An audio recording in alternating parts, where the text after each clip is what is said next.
Саламатсыздар, урматтуу мекендештер. Бүгүн бизде мейманда Ренат Самудинов Москвада, то есть Москвада эмне кечиресиздер, Чикагода, КШда трак бизнеси менен заниматься кылат.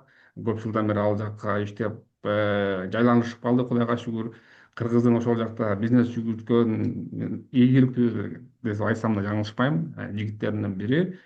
Мен чакырдым атайын бүгүн ушу эфирге.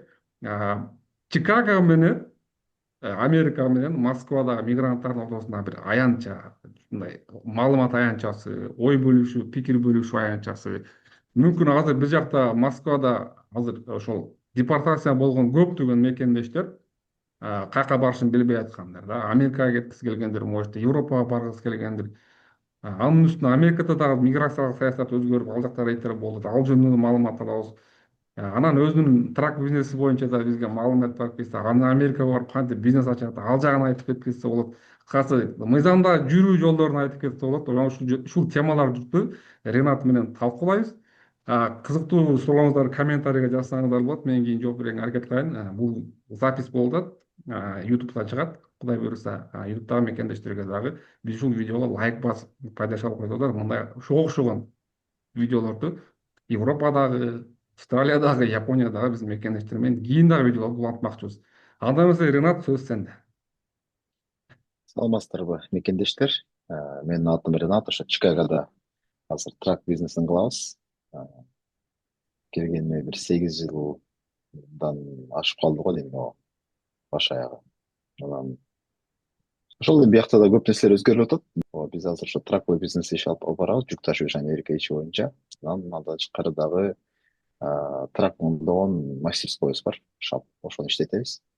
Ошол экөө менен активдүү иш алып барып атабыз. Анан акыркы учурларда баягы Трамптын келишими менен миграциялык саясат да өзгөрүлүп жүрүп, мындай ошол көп биздин мекендештерге таасирин тийгизип жатат. Кармалгандар бар, көп нелер болуп атат. Себеп дегенде буга чейин мисалы баардык нерсе мыйзамда процедуралар менен жазылгандай болчу. Азыркы учурда мыйзамда процедуралар жазылбагандан дагы тыш болуп кетип атат. Бирок жакшы нерсеси биякта ошо Трамптын мисалы администрациясынын чечимдерин сот жокко чыгарып койгон учурлар болуп атат да. Ошо менен баягы мисалы жакында эле моду мисалы CDL драйверлер деп коет, мындай грин картасы жок же болбосо паспорту жок, Американын паспорту жок жарандар мурун деген келип жанакындай разрешение на работу орусча айтканда ошо менен иштеп CDL алып анан иштешчи да. Анан ошолорду азыр өткөндө emergency rule деп чыгарган. Ал emergency rule'да моунду мисалы CDL драйверлер, ушу паспорту жоктор менен грин картасы жоктор иштеге болбойт, же болбосо точнее айтканда обновление кылганга праволарды анан жаңы CDL алганга болбойт деп чыгарган. Аны соттун чечими менен жокко чыгарып коюшту. Сот биякта чындыгы негизи баягы көз карандысыз. Анан ошол жагынан кичине бир мүмкүнчүлүктөр түзүп атат. Бирок эми баягы Трамп каалагандай саясатын жүргүзүп атат десек болот да. М. Ошондо тил билүү, трак айдагандарга тил билүү дагы талабы коюлуп атат деп атат да. Сөзсүз түрдө англисче сүйлөш керек деген. Ошол талап кандай иштеп атат азыр? Иштеп атабы? Эми Же андай тил билбей деле иштеп атышабы буруктай? эми мындай мурун деле негизи тил билүү бул керек болчу, бирок биздикилер баягы тил билүүнү кантип алып койду жеткиришчи. Ошол эле CDL'ди окуп атканда CDL'ди баягы англисче окуйсуң да, баарын англисче тапшырасың. Анан ошонун баарын жаттап ал деп жаттап ал айтып берип койчу. Андан ошо менен баягы тилди билет экен деп өтүп кетчү да. Анан эгер сен аны айта албасаң, англисче өтө албасаң, анда деле CDL ала алмак эмессиң. А А, так тил билүү негизи шарт эле ар дайым эле. Мындай базовый тил биякта баягы мисалы мен деле Россияга каттап калгам, анан аяктагыдай так сүйлөп, так эметкен требовать этпейт. Бирок деген жерде эптеп сени американецтердин культурасында эптеп сени түшүнүп алса жакшы, эң массасын. Самое главное өзүңдүн оюңду, өзүңдүн маселеңди, өзүңдүн проблемаңды түшүндүрө алсаң болду. Ошол базовый нерсени билиш керек. Эми ал требование тур эле, бирок деген аша чапкан учурлар да бар офицерлерде. Алар мисалы придираться эткен учурлар болот, м. бирок бул жерлерде инструкциялар четко жазылат. Мисалы трактын детальдарын жанакындай сайын деп коет, жанагы эме знактарды мисалы эмне деп жазылып турат, же болбосо жолдо жазылган бир вывескалар, мисалы жол жабык тигиндей айда мындай айда деген учурлар болот да. Ошолордун баарын в принципе түшүнүш керек, билүү керек. Анан бирок буга чейин жанакындай алып кайтып алып, анан кийин иштешчи. Бирок ошолор кээ бир учурларда буга чейин деле мисалы тилди жакшы билбейт деген штрафтарды алгандар бар болчу. Анан азыр эми, конечно, азыр күчөтүп иштейт. Особенно биякта Америкада штаттар бөлүнөт да. Демократтар штаттары же республикан штаттары деп. Анан ошол республикан штаттар ошого көбүрөөк басым жасап атат да, мындай тилге тийишип, же болбосо тил жакшы болбой калса ошол жерден сидел жанакы Шовинистик, көз караш. Ошондой болуп калып ошондой алар. ошондой деле болуп атат. Эми эсептегенде Трампты колдогондор көбүнчө реднектер ошол булар айыл жерлеринде жашап, ошол көбүнчө образованиясы начарыраак адамдар. Анан ошолор ойлоп атат окшойт, что мигранттар келип алардын жумушун тартып алып атат. Анан ошон үчүн алар начар жашап калып атат деп ойлоп атат го. Себептен мигранттар келет дагы анан бат эле үй алып, машина алып же бир бизнестерди куруп алардын көзүнчө ийгилик көрүнүп атат да. Анан анын секрети оңой эле да. Анын секрети мигранттар келет дагы тигилерден 2 эсе көп иштейт да, же 3 эсе көп иштейт. Тигилер 8 саат иштейт. Эртең менен саат эми эрте эле болсо керек, ошо иштеп бир 5-те жабылат. Анан 5 күн иштейт мисалы. Мигранттар 15 саат иштейт. Анан ошо менен баягы эми ал көп жерлерде ошол эле, Россияда деле ошондой. Тиги мигранттар каптап кетти, биздин жумуштардын баарын тартып алып атат деп атат, бирок ал ошол эле мигранттар иштеген жумушка местное население эч качан иштебейт. Ал көп учурларда ошондой да. Анан кийин ошондой бир түшүнбөстүктөр эмелерди нагнетать этип, баягы национализм саясаты жүрүп атат да тилекалыш. Расизм кандай ал жакта чындап эле жана караларга бөлүнүү, ак кара болуп бөлүнүү оор жестко дейт го эми ал жактачы мисалы. Ошо анчалык деле эмес, ак каралар баары ошо жүрө берет. Бирок кээ бир учурларда бар. Мындай да каралар жашаган райондар бар. Анан көбү мисалы Чикагону алсак, каралар жашаган район бар, Саутсайд деп коет. Ошол жерлерде преступность көбүрөөк. Себеп дегенде бир эле причина, ал жерде образование начарыраак. Анан образованиясы начар адамдар көбүнчө ошондой преступный жолдорго түшөт экен да. Анан алар эми ошол жерде болуп кетет, болуп турат ошол жака. Мисалы биздикилер деле барганга аракет кылат. Биздикилер деле по-моему 1-2 кыз атылып өлдү, ошол жактан эме болду. Себеп дегенде баягы каралар салган учурлар бар да, баягы кол салганчы. Бирок в целом жалпы жөнүндө айтканда андай эле расизм жок. Мындай биякта мисалы бирөө келип бетиңе сен тигиндейсиң, мындайсың деп айта албайт да. Алар мындай акырын испачкага айтып эметиши мүмкүн, мындай билгизип, даже билгизбей жылмайып сдавать этиши мүмкүн. Мисалы Америкада мисалы жол сдавать эткен жагы аябай өнүккөн. Булар мисалы бир жаран төлөмөс иш кылып атса, преступление кылып атса, ошону полицияга сдавать этип коюшту булар өз мамлекетин милдет катары көрөт. Өз мамлекетин оңдоп түздөп туура жолго салып атканын, преступниктерди баягы бул коомдон изоляциялаганга жардам берүүгө койгон салымы катары көрөт да. Анан ошол себептен ошондой учурларды мындай баягы злоупотребление кылгандар учурлар да болот да, бар. Деле бир водителибиз кармап кетти, анан ойлоп атабыз, бизде одна из версий эмне себептен кармады. Ошол жакта иштегендерден же ошол тракстапта жанында жаткандардын бирөө сдавать этип койду деп ойлойбуз. Эми сдавать эткенин этсе дагы, бирок деген документтери туура болсун, аны алып кетпеген эмес да. Ана жерде ошол кичине бир аз менин оюмча бир аз шалаакылык болуп калган. Мен кийимдерим Биз тараптан дагы. биттиме? Так, азыр. Так, Так, Кубат болду, өчүрүп койдум. Жана сөзүң улай бир. Микрофон өчүрүп койдум. Ошондой биз тараптан да ошондой болуп атат. Ошондуктан азыркы заманда биз көбүнчө айтып атабыз, өзүңөрдүн документтериңе, өзүңөрдүн баягы иш кагаздарыңа баарына так болгула. Бүт процесстерди бүтүрүп так жүрсөңөр, биякта проблема деле болбойт деген сөздөрдү айтып атабыз да. Ал Америкага баруу үчүн азыр зелен грин карта дейли. Ушундай грин карта боюнча аны алуу кантип алып, кантип тапшырат, ушул боюнча да кыскача айтып кетсең, анан Америкага деги эле барыш боюнча Мексика аркылуу азыр жол ачыкпы, кандай прямой барабызбы, кандай виза алыш керек, ушул жөнүндө айтып кетсең.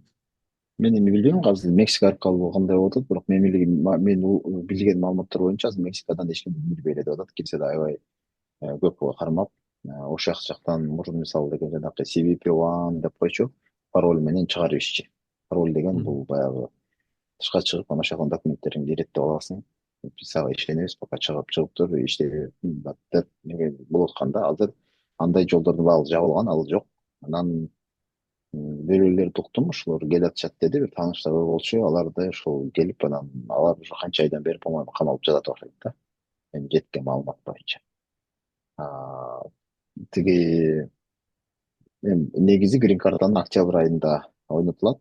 Айында ойнотулуп, ошол грин карта лотереясын уткандар келе алат да. Андан тышкары эми жанакындай виза менен келип да кылып калгандар бар.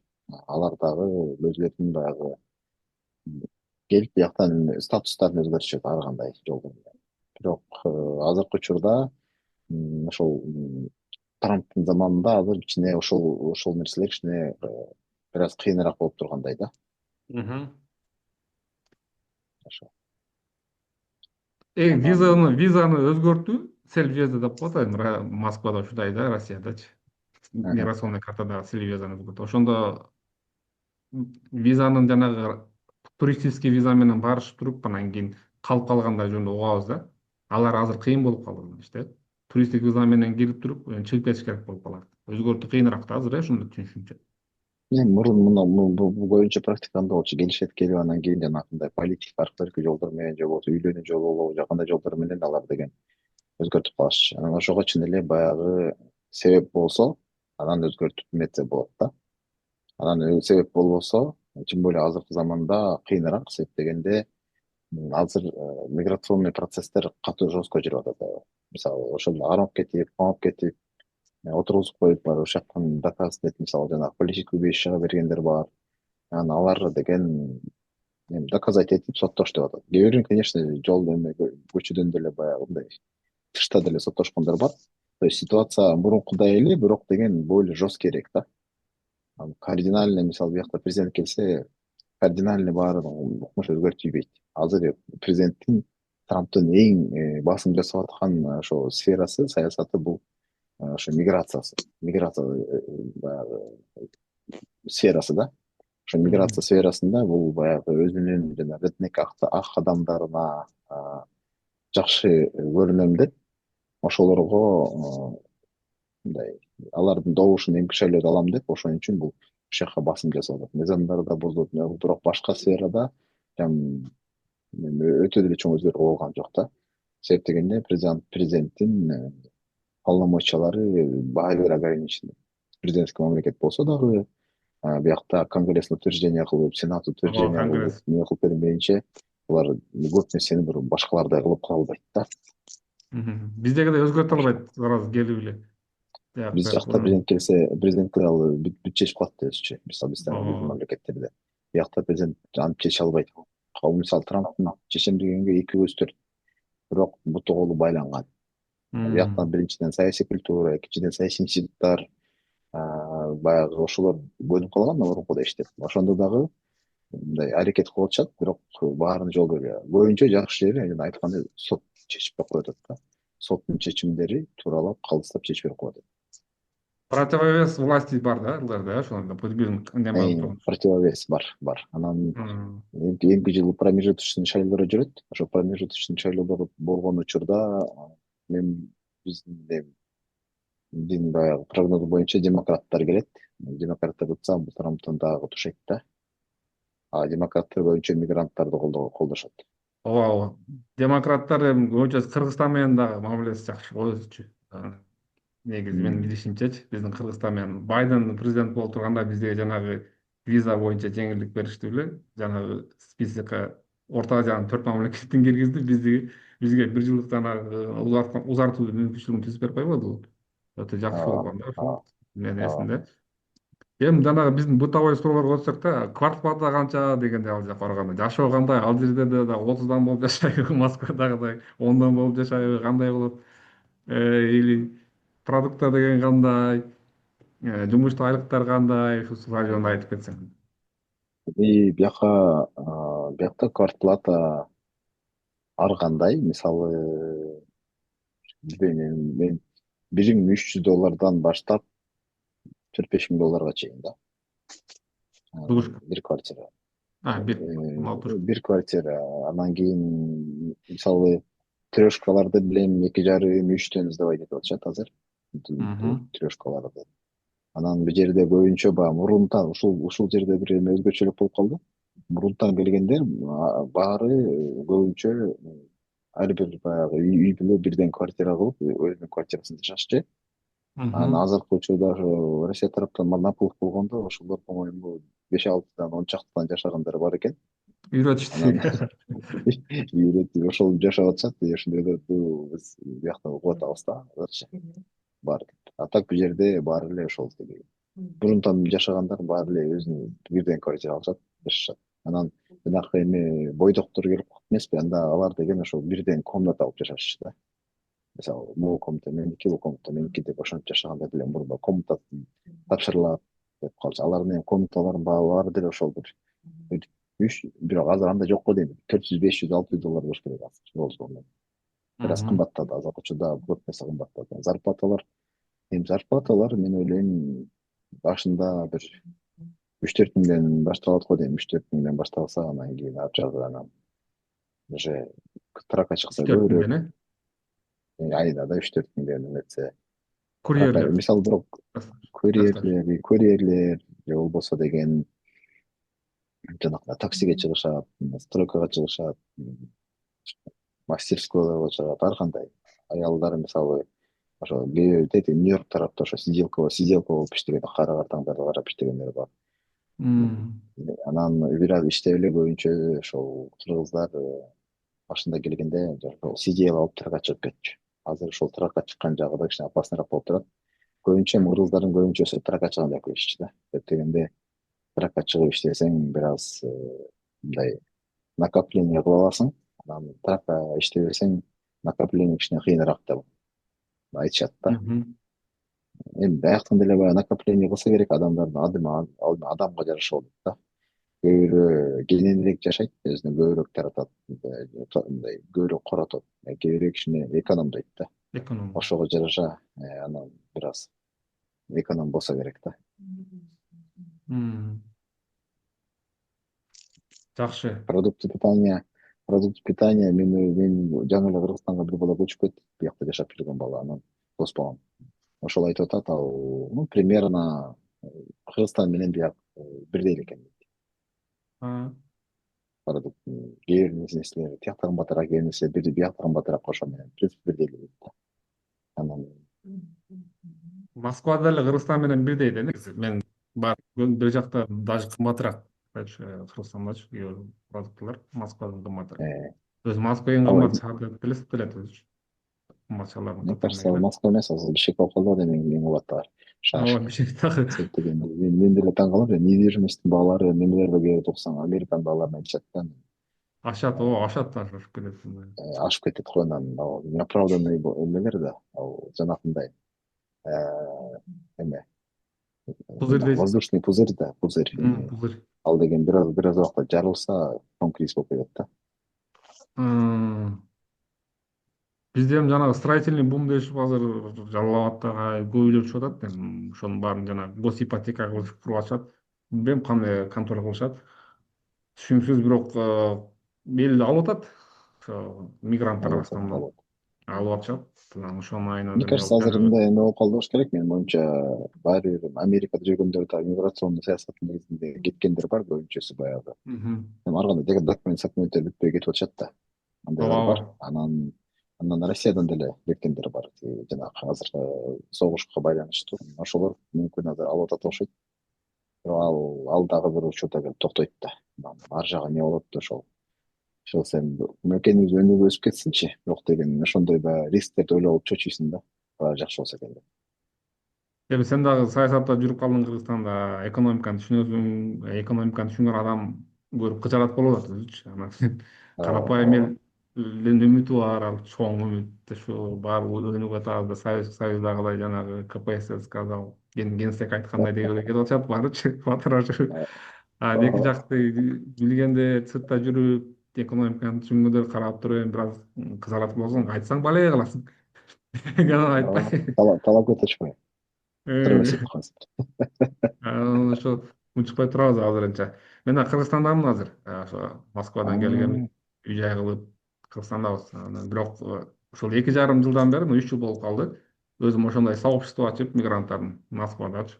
Телеграм канал ачып, ошол жерден прямой эфир уюштуруп, юристтерди чакырып, юристтер менен правовой немелерди айтып, боюнча себеби 2,5 жылдан мурун ошол мен билген элем, ушул азыркы оголошо турган саясатты ошону ошол убакта айтып баштаганбыз да. Биз Кудайга шүгүр, бир 100 миңдей адамга жардам тийди. Азыр эми жазышат, медиация боюнчачы. Бул менин түшүнүшүмчө орустардын саясаты, миграциялык саясат, политика мындай да. Булар дали жесткий тоталитарный контроль менен кетишет да. Закондорду кабыл алышат, мындай кандай десем, абсурд да, абсурд. Мисалы үчүн каждый немеде жашаш керек деген мыйзамдарды кабыл алып коюшат өздөрүчү, Госдума. Кабыл алып коюшат дагы. Мисалы үчүн 18 деген статья менен киргизишкен. 18 киргизген, ар бир барган документ жасаган мигрант ошол жерде жашаш керек дейт да. По факту жашаш керек. Регистрация жасайбыз. Регистрация менен жүрө берсе болот деп туруп, ЕАЭСке киргенден кийин бизге уруксат берип койду. Баары регистрацияларды фальшивый сатып алышат. Фальшивый эмес, эми бирөөнүн квартирасына коет, ал жерде жашабайт да. Анан булар аэропорттон баары жактан карап турушат базадан. Кача кирип атат бул жака. Наплыв мигранттар көбөйүп, количество көбөйгөндө булар бир случайно уюштурат болот. Теракт нерсе чыгарат, жаңылыктардан там чыгарат дагы, пактап рейд уюштурушат. И алар прекрасно билет, квартирада ушунча адам жашайт дейт да. Анан ошончо количествону керет да, без туда, без неме выдворение бастырып чыгара беришет да. Аны обжаловать кылыш, башка кылыш деген нерсе жок. Количество азаябы, азайып калгандан кийин, азайып калганда аларда рабочий сила азаят, бизнесмендер айтып баштайт, жок болуп атат дегенде, анан булар амнистия деп туруп, ошо өздөрү киргизгендер кайра амнистия дегенден кийин кайра уучуп кирип бара баштайт качы. Ой, кокуй мен кирип баргандан кийин, ал жака Россияга киргенден кийин, Россиядагылар алар карап турат дагы ошол эле сценарий да. Ошол эле сценарий. Кайра коет. Ошол статьялар менен ошентиптер Париждегидей, Лондондогудой жанагы карлар чыгып бунт кылып жүрүшпөдү бир жыл. Ошонун алдын алышат да. Булардын миграциялык саясаты ошондой. Бир жагынан бирок более цивилизованный бизге караганда, Кыргызстанга караганда мындай мыйзамды эгер адам аракет кылып качат этсе сактаса болот да, Россиядачы. Бирок тил билиш керек, анан өзү дагы толтуруп ушуларды кылса анан болот да. Булар бирок мындай аракет кылгандай болуп атат, бийликтелер. Биздин посольство аркылуу мен сүйлөштүм консулдагылар менен, бирок Москвада ийгилик жете элек ал жагынанчы. И алар только баягы режим менен эле, жесткий режим менен эле рейд деп коет. Бир жума рейд болот дейт, ошо рейдтин ичинде план коюшат, мынча мигрантты даже туура жүрсө деле документи, туура эмес болсо деле чыгарыш керек. Эми азыр буну уже цифровой неме деп коет, немеге алышты, приложение кылышып, приложение киргизишти, и кайда жүргөнүңдөн бери көрүп турушат да, телефондончу келип атат. Ушундай режимдер кирип атат. Ушул Ринат, бизде катышуучулар бар, Багдагүл эже бар экен. Дагы ким бар? Манат Бекташев бар экен. Так, Манатка деле Багдагүл эже менен Манат Бекташев бар экен. Давайте Америка боюнча, Америкада азыр Чикагода турган Ринат Самудиновго сурооңуздар болсо бериңиздер, кызыккан. Анан кийин Ринат жооп берсин сурооңуздарга. Барбы суроо? Багдагүл эже. Саламатсыңарбы? Угулуп Ооба, атабы? угулат, айта бериңиз. Мен мына экранымды өчүрө албайттым, өзүм көрүнүп калып Өчүрбөй эле атам. коюңуз. Биз Zoom'да мен уруксат берем. Телеграмда запрещен. Айта бериңиз. Мен ошо жакында балам эме кылган экен эле да, виза алган, качандан 6 ноябрда Анан азыр жакшы бербей атат, Америкага барыш деле кыйын болуп калды деген барбадым да Россияда элем өзүм. Мгм. Ошо 3 айга эле берип атат деп ошентип коюшту да. Анан ошого барбай эле койдум. Анан мен сиделка иштейм Москвада. Ошол жакта деле барып ошондо иштесем болот бекен деп ошентип попытка кылып көрөйүн дегем да. Америкагабы? Жакшы суроо. Ооба. Ринат кандай? азыр жакта чалып кетип калдык. Тиги Америкага келип сиделка болуп иштегендер бар. Көбүнчө деген баягы бияка келип иштегенде ошол кээ бирөөлөр баягы кыргыздарды таап, анан ошол кыргыз үй бүлөлөргө балдарын караганга жардам бергендер болот да. Көбүнчө ошо өзүбүздөгү сиделкаларды табыш үчүн мындай кыргыздарды ал көбүнчө тааныштар аркылуу табылат да. А так деген биякта деген англисче тил билиш керек да. Анан мисалы жана кээ бир мисалы Нью-Йорк жакта жана аялдар деген сиделка болуп иштегенде алар деген ошол мисалы американецтер карып калган жанакындайларды анан карап анан аларга баягы тамагын жасап берип, үйүн жинап берип, жуунтуп иштешет. Ал үчүн тил керек да ошол жагы бар. А так в принципе мүмкүнчүлүк бар, бирок кичине мне кажется баягы группалардан эмелерден карап көрсө мүмкүн ошол жана кыргыздарга сиделка болгондор бар. Мисалы көп учурда тааныштар аркылуу мисалы өздөрүнүн балдарын деги ата энеси келип карап турат. Анан алар балалар чоңойгондо алар уже тиги мага да жардам сиделка керек эле деп ошентип анан эткендерди угуп жүрөм да. Бирок бул жерде телеграм группалар бар, ошол группаларда жазып сүйлөшүп метип сурап көрсө мүмкүнчүлүк болот да. Жакшы экен. Рахмат. Айлыгы канча? Айлыгын айтып койчу. Айлыгы Англисче да. Канчага үйрөнүш сиделка керек. болот? Билбейм ошол мен ошо сиделка бияктын эмелерин тетиги американецтерге иштегендердики алар деле бир билем 3-4 миң болсо керек. Анан бул жерде деген кимдерге баягы кыргыздарга канчадан иштегенин билбейм. Мен билем что алардан кичине арзаныраак болот. Точно бааларын билбейт экенм. Мгм. Где-то 3 000 доллардын тегерек экен сиделкалар. Мен Москвадын меркасы менен алганда өтө жакшы айлык, конечно. Кылтырса керек. Өтө жакшы айлык, бирок расходдор ошондой эле Ооба. болот да. 3 000 долларга 3 000 долларга мындай жашаш кыйыныраак. Кыйыныраак, Америкада. Эми Жилье бекер болот да баардыктары бирок, баары ошол жерде жашайт да, билбейм. Ал кээ тааныштарым болсо бекер болот. Тааныштарың болуп болсо балганы Мгм. смотря канчадан канчага чейин барасың. Азыр еще кыргыз Мгм. садиктер ачылып калды, аяк жагы кичине жеңилирээк болот. Мисалы кыргыз садиктердин болжол менен баасы 1,5 миң. Мгм. Ошондой учурлар да болот да. Жана көбүнчө сиделканы мисалы кичинекей балдар кылат да, садикке жана албай аткан кичирээк балдар. Так, акыркы суроо, Ринат, өзүм берейин. Кыргызстанга качан кайтасың? Бул бир суроо. Андан кийин дагы кийинки суроо. Америкада рейдтер токтойм дедиби азыр же? Рейд азыр деле катуу болуп атабы? Деги эле рейдте жанагы жолдо тосулушуп, Москвадагыдай катуу болобу? Үйлөргө, квартираларга бастырып кирип, кандай болот рейдтердин? Жолдон Негизи тосуп эмне да, эле. негизи квартирага мыйзам боюнча бастырып кире албайт. Мм. Соттун ордеру керек. Мен билгенден антип прям үйүнө чейин кирип барып тегилип алгандар билбейм, бирок үйүнөн чыгып келатканда магазинде ушундай жерлерде кармагандар бар. Анан рейд баягы катуу Чикагода болду. Азыр вроде Чикагода чыгып кетишти. Азыр тиги Норт Каролайна жакка барат деп атышат. Ошол жакка кетишти. Анан рейдтер эми азыр деген мен ойлоп атам, мындай миграция болуп турат болуш керек. Мурун Калифорния жакта болгон. Калифорния катуу рейдтер болгон. Азыр ошентип штаттарга тиги Штат. Трамп деген демократиялык штаттарга эме ошо рейдтер жөнөтүп атат да. Анан мен азыр айтыш кыйын токтойт деп. Бирок деген Трамптын азыр рейтинги түшүп атат, аябай эме тараптан дагы баягы миграция саясат жагынан дагы. Бул деген Трамп баары демократик мамлекеттин президенти. Анан бул Трамптын рейтинги түшкөндө баары бир бул тынчсызданат. Деп дегенде ал промежуточный шайлоодо угуп калышы мүмкүн. Ошон үчүн может быть выбордор кылатпы деген ойдобуз. Деп дегенде рейтинг бурга чейин колдоп аткан, бирок азыр элдердин баары тажап калышты. Аябай беспределди көрүп, американецтердин жазгандарын көрүп, мындай көбүнчө массовый аябай негатив менен кабыл алып атат. Азыркындай жанагындай аялдарды кармап, жанакындай жесткий мераларды колдонгонго ошондой кылып атышат да. Бирок көрөбүз эми, бирок бул менин оюмча бул Америка үчүн чоң испытание болуш керек. Бул испытание кандай өтүшөт, анан эми Кыргызстанга буюрса барабыз. Мен азыркы бийлик алмашса барам. коет. Бийлик алмашып, шайлоо менен алмашат дейли, революция деп Жок, шайлоо менен революция деп ойлойм. э. Менин тилегим Кыргызстандагы баягы Кыргызстан цивилизованный мамлекеттер окшоп бийликти шайлоо менен алмаштырганга жетсек, бул эң чоң жетишкендик болот. Себеп дегенде ошондой менен гана жакшылар тандалып келет, күчтүүлөр тандалып келет. Бул менин баягы кыялым да. Мен саясатта жүргөн адам катары учурунда бийлик алмашып турмайын, мамлекет оңолбойт.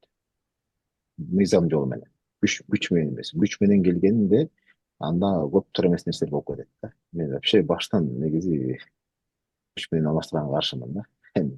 Мен деле ошол мен деле позициям ошондой. Более цивилизованный жагын карайм. Мен деле ошого жетишибиз керек дейм. Ал үчүн эл деген ошо правой деген нерсени түшүнүш керек, укукту түшүнүш керек, милдеттерин билиш керек, шайлоо укуктарын билиш керек. Мына кечеги шайлоодо эле биз депутаттар өздөрү кнопканы басып коюшуп, кече үчөө өздөрүн өткөрбөй коюшту. Себеби шайлоо законду окушкан эмес да. 5 жылдан ашык жемес жүрүшүң керек экен Кыргызстанда, чтобы депутат болушуң үчүн. Меники да келбей калды. Мен да кызыгып жүргөм, тапшырып койсомбу депчи, депутаттыкка өзүм да койсом деп жүргөм. Мен да бир 10 жылга акыл саясатты эле тияк бияк кылып жүрөм. Мен да ошого туура келбей калдым да. Мен келгениме 6 ай болду да. Ошол сага рахмат. Ар бир кылынган же кылынбаган нерсе жакшылык экен да. 3 жылда депутат болбой калган. Жакшылык жем болуп кала берели. Сага рахмат, Ренат, убактыңды бөлүп бизге катышканыңа. Телеграм бир аз күрүчтүү этип калды Москвада, али блокировка кылышып, ошого Телеграмда кызыктуураак болмок. Адамдар көбүрөөк келип, обсуждение тез кылып турабыз. Ошо тилекке каршы ошондой аз зумдан уюштуруп атабыз. Зумду көбү жок экен, ошон үчүн бир 2 адам катышып калды. Телеграмдагы эфирге да Кудай буюрса чакырам сени, дагы сүйлөшөбүз. 2-3 ушундай кызыктуу маалыматтарды айтып турасың келип, биз да сага бул жактагы маалыматтарды айтып турабыз. Мен ойлойм бири-бирибизге ушундай пайдабызга аз болсо да тийсе жакшы. Ошол урматтуу мекендештер, эфир аякталды. Баарыңыздарга рахмат. Ушул YouTube'да көрүп турган мекендештер видеону колдоп, лайк басып, биздин каналга подписаться болуп коебуз. Ренаттын YouTube каналына дагы таштайм ушул ссылкасын описанияга, комментарийге. Ренат ийгилик силерге дагы. Эсен аман өзүңөр келгиле Кудайым. Аллах таалам колдосун баарыңарды. Рахмат, жакшы туруңуздар, ийгилик силерге.